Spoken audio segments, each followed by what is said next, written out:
What if the Battle of Waterloo had ended differently? How would our world look today?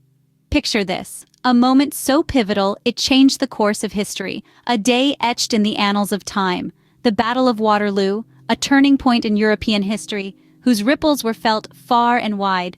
The outcome of this single battle altered the geopolitical landscape and set the stage for centuries to come. To understand the magnitude of this question, we need to dive into the events of June 18, 1815. Before dawn on June 18th, two formidable forces prepared for battle near the small Belgian village of Waterloo. On one side, we had the French army, led by none other than the legendary Napoleon Bonaparte, a man known for his tactical genius and unyielding spirit.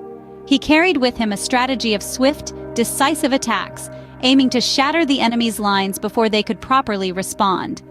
Opposing him, the Allied forces stood strong under the command of the Duke of Wellington.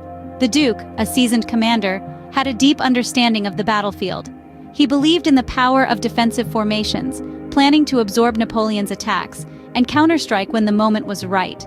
The air was thick with anticipation as the first light of day began to peek over the horizon. Both sides, each confident in their leader and their strategy, waited for the signal to engage.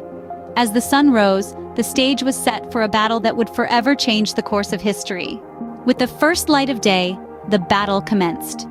As dawn broke on June 18, 1815, the French army, led by none other than Napoleon Bonaparte, launched a ferocious attack on the Chateau of Hougoumont, a crucial stronghold for the Allied forces. The French onslaught was relentless, but the Allied forces, composed of British, Dutch, and German soldiers, held their ground, repelling wave after wave of French soldiers. Meanwhile, the French continued their assault on other fronts, a ballet of chaos and courage unfolding across the battlefield. Yet, the Allied forces would not be easily overcome. They launched numerous counterattacks, pushing back against the French advances with a fierce determination. In the midst of this turmoil, a new player entered the fray. The Prussian army, led by Field Marshal Gebhard von Blücher, arrived on the battlefield in the early afternoon. Their arrival marked a significant turning point in the battle.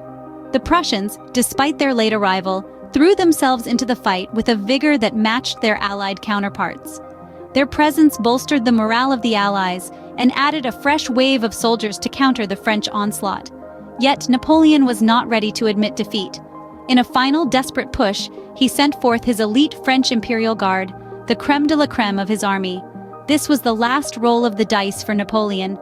The Imperial Guard marched forward, a sea of blue and gold against the backdrop of a smoke-filled battlefield. But the Allied and Prussian forces stood firm, their lines unbroken. As the sun began to set, the once formidable French attack began to falter. The Imperial Guard was repelled, their advance halted by the relentless fire of the Allied soldiers. It was a sight that sent shockwaves through the French ranks. The invincible Imperial Guard had been defeated. By evening, the French army was in full retreat. The Battle of Waterloo was over. The day had been won, not by a single hero or a brilliant strategy, but by the collective courage and resilience of the Allied forces. A day that began with uncertainty ended with a decisive victory, forever etching the Battle of Waterloo into the annals of history. The Battle of Waterloo marked the end of Napoleon's rule and the beginning of a new era in Europe. This bloody conflict, fought on a single day, left a profound imprint on the world. In the immediate aftermath, the landscape was a desolate testament to the human cost of war. But from these ashes, a new order arose.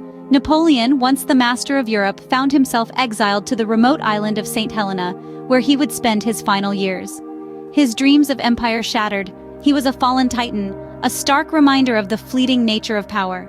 Meanwhile, Europe's leaders convened at the Congress of Vienna, a grand assembly of diplomats and statesmen. They sought to redraw the continent's borders, aiming to establish a balance of power that would prevent any single nation from dominating the others. The decisions made at this Congress shaped the political map of Europe for decades to come, setting the stage for the intricate dance of diplomacy and conflict that would define the 19th century. Yet, despite their best efforts, the seeds of future wars were sown. The Battle of Waterloo, a turning point in human history, was not an end, but a beginning. The Battle of Waterloo, a single day in history, shaped the trajectory of nations and the lives of millions. It stands as a stark reminder of the profound impact of war on our shared human story.